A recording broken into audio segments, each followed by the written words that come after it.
Querido, nessa manhã eu quero compartilhar algo com você.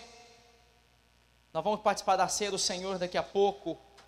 E eu gostaria de compartilhar algo da palavra do Senhor, da parte do Senhor com a sua vida. Abra sua Bíblia comigo em Levíticos capítulo 25.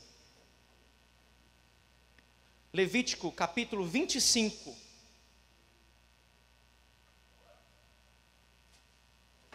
Antigo Testamento. Lá no início do Antigo Testamento. Levítico capítulo 25, verso 25. A gente vai ler um pouquinho, porque nessa manhã eu creio que Deus quer alargar o nosso entendimento a respeito da obra da cruz. Se o teu irmão empobrecer e vender alguma parte das suas possessões, então virá o seu resgatador, seu parente, e resgatará o que o seu irmão vendeu. Ainda no capítulo 25, verso 47, agora, vai lá comigo para o verso 47, versículo 47 diz o seguinte: quando o estrangeiro ou o peregrino que está contigo se tornar rico, e teu irmão junto dele empobrecer, e vender-se ao estrangeiro, ou o peregrino que está contigo, ou alguém da família do estrangeiro, depois de haver se vendido, haverá ainda resgate para ele. Um de seus irmãos poderá resgatá-lo, seu tio ou primo o resgatará, ou um de seus parentes da sua família o resgatará, ou se lograr meios, se resgatará a si mesmo. Ok, até aí, talvez foi um pouco confuso para você, mas é que Deus está estabelecendo leis para o povo que saiu escravo do Egito e estava entrando na terra, estava caminhando para entrar na terra. Deus então começou a estabelecer leis, regras de convivência, regras que regeriam o viver deles como sociedade. E uma das regras que Deus estabeleceu é que no meio do seu povo não poderia haver escravos. Se houvesse escravos, teria que haver uma chance de resgate. Então, o Senhor, através de Moisés, vai estabelecendo a lei e vai dizendo: olha, se o teu irmão empobrecer, e naquela época, quando alguém começava a empobrecer e entrava em dívidas, chegava um momento da sua vida que a própria pessoa se tornava escrava de quem ele devia. Então, por causa daquela situação, o Senhor disse: ele não poderá ser escravo pelo resto da vida, haverá uma possibilidade de resgate. Se houver um irmão ou um parente próximo que tenha condições financeiras e que possa ir lá, vai comprar a dívida do seu irmão, vai resgatar o seu irmão do compromisso. Vocês estão entendendo comigo o que Moisés estava dizendo? E isso nada mais era do que uma figura da redenção. Como assim, Deigma? O apóstolo Paulo diz que as coisas que estão escritas, elas estão escritas para o nosso ensino. Tudo que está no Antigo Testamento é um modelo e um exemplo daquilo que tem que ser para nós hoje. E a própria palavra diz que a lei era uma sombra das coisas que haveriam de vir. A lei, ela era uma sombra. Só para você entender, a gente tem uma luz aqui, não dá para ver, não acho, né? Não sei se você consegue ver, mas aqui eu tenho uma mão, ok? Eu tenho uma mão. Eu queria projetar minha mão na parede, mas acho que não vai dar para projetar. Ah, ok. Então nós temos aqui a minha, e aqui nós temos a... Isso aqui é uma mão? Não, isso aqui tem a forma de uma mão, mas não é a minha mão. Então é exatamente isso que a Bíblia diz, que a lei, que o Antigo Testamento era uma sombra, que tem... Opa, apagou minha sombra. Poxa, estava tão legal a minha sombra. Mas a lei, ela era uma sombra, tem a forma, mas não era a realidade. O Novo Testamento é a realidade, Cristo é a realidade. Vocês estão entendendo? Então eu quero que você entenda que nesse texto que a gente leu sobre a lei do resgate, nós temos ali uma sombra da redenção. Se o irmão se empobrecesse, se o irmão se vendesse como escravo, um outro parente mais próximo teria o direito e poderia ir lá comprar aquele irmão de volta e dar a ele a liberdade. Vocês estão comigo? E por diversas vezes isso foi acontecendo como que um sinal, como que uma mensagem sendo transmitida por povo. Olha, se alguém for vendido como escravo, um irmão poderá vir resgatá-lo. Se alguém se tornar escravo, um parente mais próximo poderá vir resgatá-lo. Se você começa a perceber que no Antigo Testamento nós temos várias sombras. Por exemplo, o Cordeiro Pascal, o Cordeiro da Páscoa, ele era repetido todos os anos, para lembrar que o Cordeiro e o poder do sangue do Cordeiro tinha o poder de perdoar, de ser o sacrifício substitutivo. Então no Antigo Testamento havia um cordeiro que era sacrificado todos os anos, e de repente em João capítulo 3, certo momento João Batista olha e diz assim: eis ali o Cordeiro de Deus, que tira o pecado do mundo.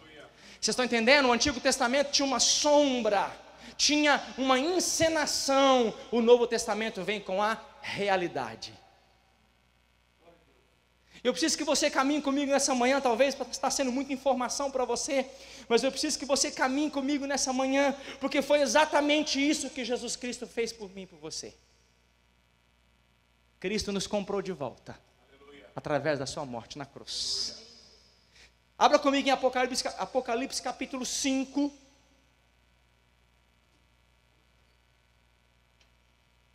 Apocalipse capítulo 5, a parte B do versículo 9 e o versículo 10. Apocalipse 5, parte B do 9 e do 10. Vamos ler o 9 todo, né? E eles cantavam um cântico novo, dizendo: tu és digno de receber o livro e abrir os selos, pois foste morto. E a parte B diz: e com teu sangue compraste para Deus gente de toda tribo, língua, povo e nação, e os constituíste reino e sacerdote para o nosso Deus, e eles reinarão sobre a terra. Jesus nos comprou de volta. Jesus, através do seu sangue, comprou a mim e a você de volta. Vocês estão entendendo? Você foi comprado de volta. Mas por que eu fui comprado de volta? Por que nós fomos comprados de volta? Simplesmente porque o homem lá no Éden foi vendido como escravo ao pecado. Em Lucas no capítulo 4, quando Jesus, pelo Espírito, é levado ao deserto para ser tentado, em um momento, o tentador, Satanás, aparece para Jesus e diz o seguinte: todos esses reinos eu posso dar a você, porque a mim me foi entregue, dado, e eu dou a quem eu quiser. Mas veja bem, queridos, o homem, por causa do pecado, foi vendido como escravo. Mas qual era a posição do homem antes de ser vendido escravo do pecado? Abra comigo em Lucas capítulo 3. Evangelho de Lucas capítulo 3, verso 38. Às vezes a gente começa a ler as genealogias na Bíblia e fica assim: Deus, mas por que tem que ficar lendo esse negócio de genealogia, né? Fulano, filho de fulano, filho de fulano, filho de fulano, para que isso, né? Mas querido, eu quero te dizer que até nas genealogias Deus fala conosco. Até nas genealogias Deus mostra algo para nós. Lucas 3, 38 diz o seguinte: Cainã, filho de Enos, Enos, filho de Sete, Sete, filho de Adão, e Adão, filho de quem? Deus. Então o homem tinha uma posição antes do pecado: o homem era filho de Deus. Adão era filho de Deus, mas por causa do pecado, o homem perdeu essa posição.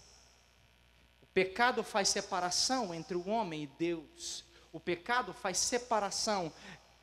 E o vosso pecado faz separação entre vós e o vosso Deus. O homem foi destituído desse lugar. Em João capítulo 3, versículo 16, o texto que talvez todo mundo saiba de cor. Porque Deus amou o mundo de tal maneira que deu seu filho o quê? Então é único. Era o único filho de Deus então. Por quê? Porque o homem perdeu o seu lugar. Deus deu seu único filho para que todo aquele que nele crê não pereça, mas tenha a vida eterna. Mas João capítulo 1, João 1,12? Atos 1,12, eu confundi agora. Mas a todos quantos o receberam, deu-lhes o poder de se tornarem o quê? Filhos. João 1,12, obrigado. João 1,12. Mas a todos quanto o receberam, deu-lhes o direito, deu-lhes o poder de se tornarem filhos. Agora caminhe comigo para Colossenses capítulo 1, do 13 ao 14. Isso tudo aqui é a introdução da palavra, tá bom, gente? Vamos lá, você está caminhando comigo?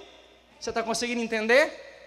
Então o homem estava no lugar, o homem tinha uma posição, por causa do pecado o homem foi vendido como escravo ao pecado, perdeu aquele lugar. Deus, na sua infinita sabedoria, estabelece uma figura, uma sombra do resgate através da lei. Mas em Colossenses capítulo 1, do 13 ao 14, o apóstolo Paulo diz assim: Ele quem? Jesus, Ele nos libertou do império das trevas e nos transportou para o reino do Filho do seu amor, no qual temos diga comigo, redenção. Você foi resgatado. Redenção.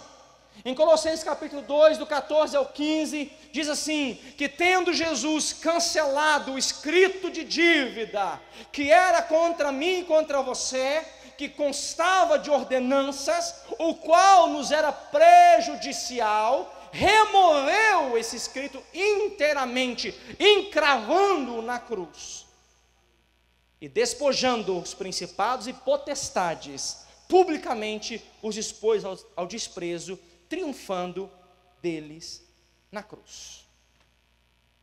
Agora é comum a gente ver, você que principalmente assiste mais esses filmes épicos ou séries épicas, que mostram os reinos antigos, que mostram as batalhas antigas, e você, na própria Bíblia, você vai vendo, você vai estudando, você vai percebendo, que quando um reino era tomado, o exército invasor, o exército que vencia a guerra, não só levava as famílias, não só levava as pessoas, mas como também levava os despojos da guerra, ou seja, tudo de bom que havia naquele lugar, eles levam como despojo. Despojo era aquilo que era conquistado numa guerra. E Paulo diz que Cristo removeu o escrito de dívida que havia contra mim e contra você, e o expôs publicamente na cruz, e despojando. Agora, o que é que o império das trevas tinha que era de interesse do Senhor Jesus? O homem. Então Jesus Cristo vence na cruz, vence a guerra, vence a batalha, e não só faz isso, ele não só removeu o escrito de dívida, como ele levou consigo o despojo da guerra, que somos nós. Paulo diz que ele nos tirou do império das trevas e nos transportou, nos mudou de lugar. Você era escravo do império das trevas e agora nós fazemos parte do reino do Filho do seu amor. Aleluia. Agora, eu e você éramos devedores. Nós não tínhamos como pagar a nossa dívida. Ao homem era impossível pagar a sua dívida com Deus. Você concorda comigo? A nossa dívida era impagável. Mas o que foi que aconteceu? O nosso irmão, o nosso parente mais próximo, aquele que é igual a mim, aquele que é igual a você, aquele que se tornou semelhante ao homem, foi lá e disse: eu vou pagar a dívida que é dele. Ele não mais será escravo do pecado, ele não mais será escravo do império das trevas. A partir de agora, eu estou comprando a dívida que era dele. Nós lemos em Apocalipse capítulo 5, nos comprou com seu sangue. Vocês estão comigo? Então, éramos escravos, e agora o que somos? Escravos.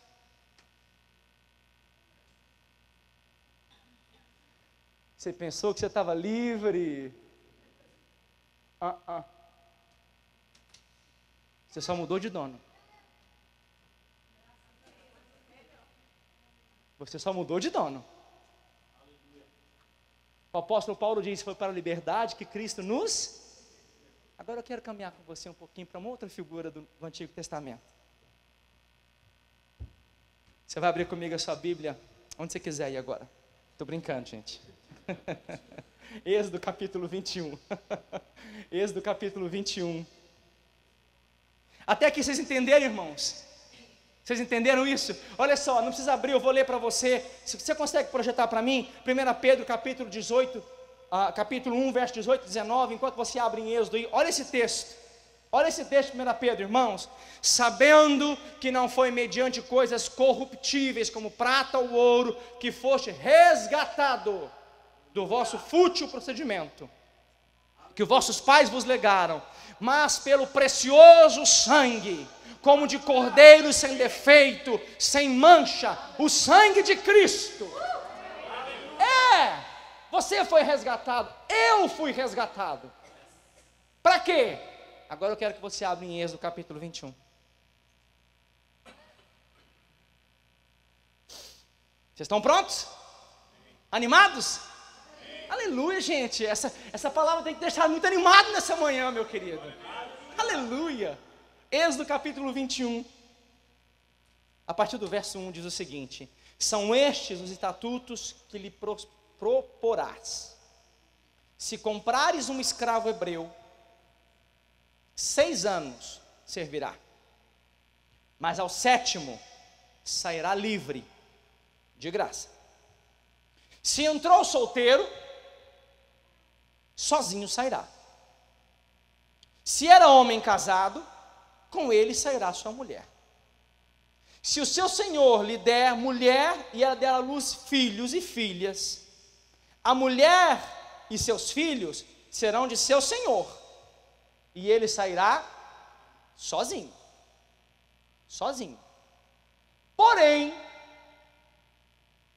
se o escravo expressamente disser: eu amo meu senhor, amo minha mulher, amo os meus filhos, não quero sair livre, então seu senhor o levará aos juízes e o fará chegar à porta ou ao portal, à ombreira, e o seu senhor lhe furará a orelha com uma sovela, e ele o servirá para sempre. O servo da orelha furada, ele era conhecido de longe.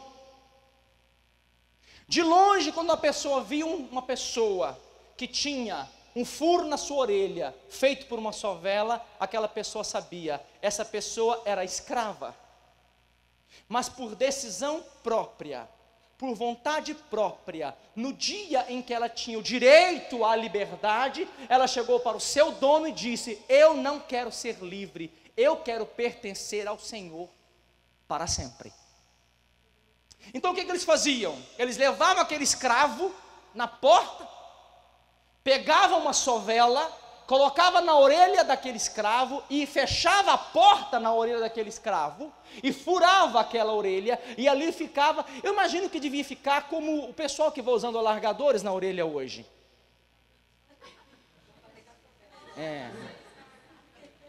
Vai usando os alargadores. E quem olhava, via e dizia, era escravo, mas continua sendo escravo. Mas não é escravo porque não teve escolha, ele é escravo porque ele decidiu ser escravo. Vocês estão entendendo, irmãos? Jesus te comprou, Jesus pagou o preço por você. Jesus disse, você não precisa mais ser escravo do pecado, você pode ir embora, vai para onde você quiser agora, você agora está livre. Mas nessa manhã eu estou aqui para te dizer uma coisa, meu querido. O melhor lugar para mim e para você é nos tornarmos escravos da orelha furada. O melhor lugar para nós é nos tornarmos escravos por decisão própria, não por imposição. O diabo e o pecado não te perguntou se você queria ser escravo, enfiou isso goela abaixo para você, chegou em você e falou, você não tem escolha, você não tem opção, você se tornou escravo. Jesus Cristo veio, comprou a mim e você, nos deu liberdade, e agora Ele diz, o que você quer fazer? Eu nessa manhã digo, eu quero ser escravo. Quando o texto diz, lá em Êxodo capítulo 21, diz que o escravo dizia para o Senhor, Senhor, eu amo o Senhor. Eu amo o Senhor. Amo aquilo que Tu me deste. Minha mulher, meus filhos, eu não tenho por que ir embora. Eu quero continuar aqui. O Senhor é um excelente Senhor. O Senhor é um excelente patrão. O Senhor é uma excelente pessoa na minha vida. Por que que eu quero ir embora? Então, queridos, nessa manhã nós estamos aqui para participarmos da ceia do Senhor. A ceia é um memorial, a ceia não é uma atitude religiosa, a ceia não é uma cerimônia religiosa, não é um calendário, todo primeiro domingo do mês, aliás, esse mês nós estamos até quebrando, porque a gente não está fazendo nem no primeiro, está fazendo no segundo domingo, não é nada disso, a ceia é um memorial. Jesus falou, todas as vezes que vocês fizerem, façam isso em minha memória, tragam a lembrança, tragam a memória de vocês, lembrem do que eu fiz por vocês. Eu decidi libertar vocês da escravatura do pecado, eu decidi pagar o preço, eu decidi comprá-los de volta. Isso é redenção, isso é resgate. Quando alguém paga o preço do resgate. Então, ao celebrarmos, ao trazermos na memória, isso aqui é suco de uva e não vai virar sangue de Jesus. Nós não cremos na transubstanciação. Diga-me, que isso, que palavrão é esse? Transubstanciação é que dizem que isso aqui se torna sangue e corpo de Jesus no momento em que nós comemos e bebemos. Não, vai continuar sendo pão, vai continuar sendo suco, mas isso aqui tem um valor espiritual para nós. Nós estamos trazendo a memória. Jeremias diz, eu quero trazer a memória, aquilo que me dá esperança. Jeremias chegou, estava tudo destruído, as portas queimadas, os muros destruídos, a cidade destruída, e todo mundo começou a chorar, a lamentar. Naquele momento de perda, de tristeza, de dor, Jeremias começa a escrever e fala assim, ei, vamos trazer a memória aquilo que nos dá esperança, vamos trazer a memória aquilo que revigora a gente, vamos trazer a memória aquilo que nos anima. E a ceia é algo para trazer a memória, para nos lembrar, eu tenho um dono. A ceia é para lembrar, eu fui comprado por preço de sangue, alguém pagou o preço por mim, Jesus pagou o preço por mim. Então, queridos, nós fomos chamados, sendo escravos, para a liberdade. Vê comigo, Deuteronômio capítulo 15, 16 e 17.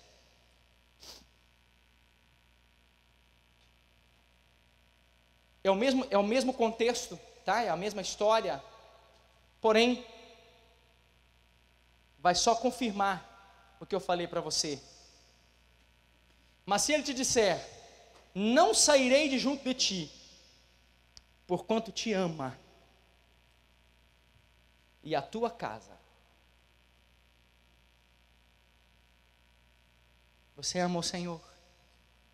Você ama a casa de Deus? Então tomarás uma sovela e lhe furarás a orelha contra a porta. e ele será teu servo para sempre. E também assim farás a tua serva.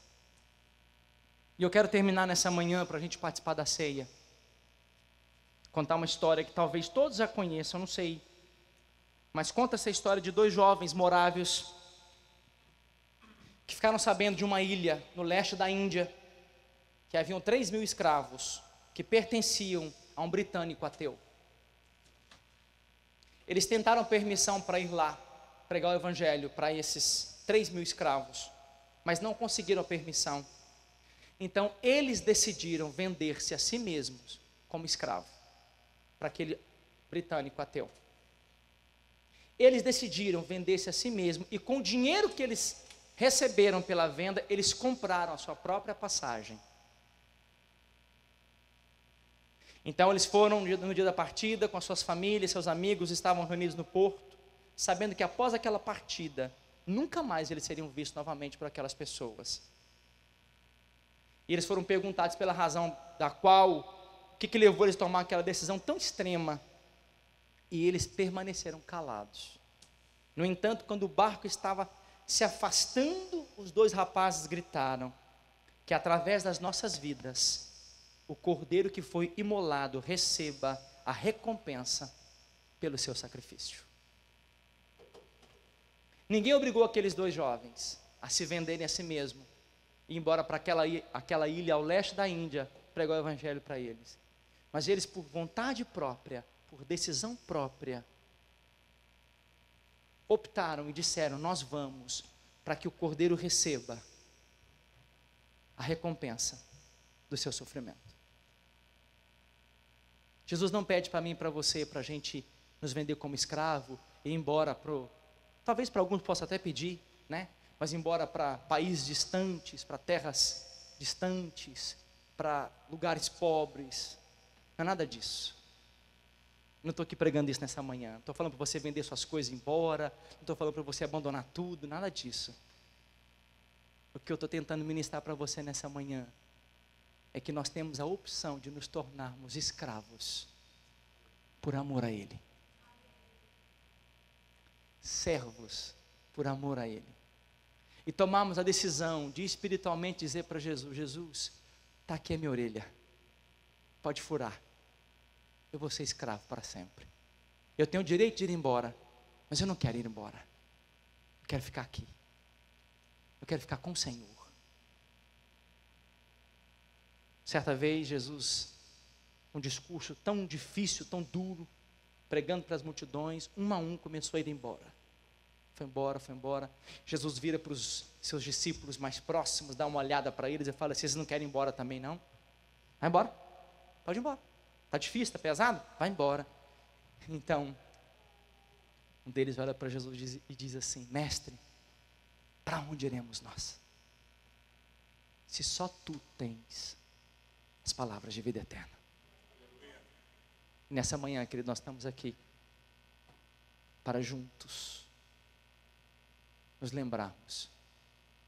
Ele não é mais o unigênito, agora Ele é o primogênito, no meio de muitos e muitos e muitos irmãos. Você recebe isso nessa manhã? Curva a sua cabeça e assentado, vamos orar nesse momento.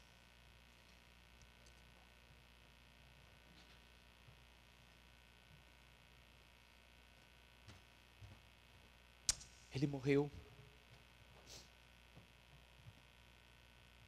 deu a sua vida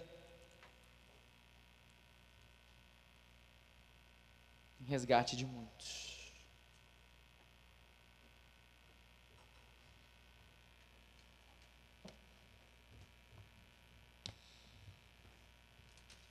Aleluia. E antes de nós participarmos da ceia, eu só quero falar com você nessa manhã, que tem entendido, se você tem entendido o nível de preço que Jesus pagou por você. Você tem entendido que o preço foi alto, que Ele comprou a sua liberdade, e Ele te deu a liberdade. Mas sabe, irmãos, muitas pessoas não conseguem viver na liberdade, não sabem viver na liberdade.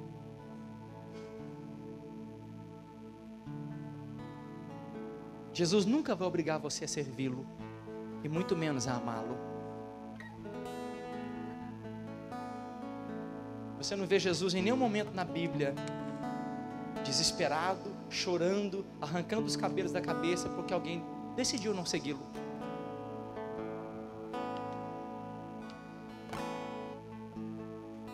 Certa vez 10 leprosos se aproximaram de Jesus. 10. Ele mandou os 10 ir ao sacerdote e dizer: vai lá, gente, se apresenta diante do sacerdote. Eles saíram da presença de Jesus ainda leprosos. No caminho, eles foram curados. Mas a Bíblia diz que dos 10, um olhou para si e falou: gente, a lepra foi arrancada da minha vida, eu preciso voltar lá nele. Eu não posso continuar a minha vida sem falar com ele, eu tenho que voltar lá. Um deles voltou, e Jesus perguntou: onde é que estão os outros? E a Bíblia não diz, mas em nenhum momento Jesus falou: então tudo bem, não vieram, vai tudo ficar leproso de novo. Não, foram embora, e com certeza curados. Mas um decidiu voltar, um pensou consigo mesmo: eu não posso continuar a minha vida desse jeito, eu tenho que voltar lá para Ele. Essa é a liberdade que Jesus comprou para mim e para você. Você está livre, você pode ir embora, você pode fazer o que você quiser, você pode assistir o que você quiser, você pode falar o que você quiser, você pode comer o que você quiser, você pode beber o que você quiser, você é livre. Mas eu estou aqui nessa manhã para te perguntar: você tem coragem de voltar e falar: eu sou livre, mas eu decido não andar em liberdade, eu decido ser escravo dele, porque lá é o melhor lugar para mim. Eu decido não ser livre, eu me torno escravo de Cristo para sempre. Irmãos, isso é um lugar, é uma decisão que nós fazemos de nos tornarmos escravos. E talvez você está aqui nessa manhã e a sua vida tem sido um reflexo de alguém que experimentou a liberdade e se afastou do seu resgatador. Você tem feito o que você quer, o que você acha que é certo, você vai para onde você acha que tem que fazer, onde tem que ir, você fala o que acha que tem que falar, você bate no peito e diz: ninguém manda em mim, a minha vida é minha, a vida é minha, eu faço o que eu quiser. Pois eu quero te dizer, meu querido, é muito bom ter um dono. É muito bom ter um dono. É muito bom ter alguém que quando eu olho para ele e digo: você me deu o direito de ir embora, mas eu não quero, eu quero ficar aqui, eu não quero ir embora.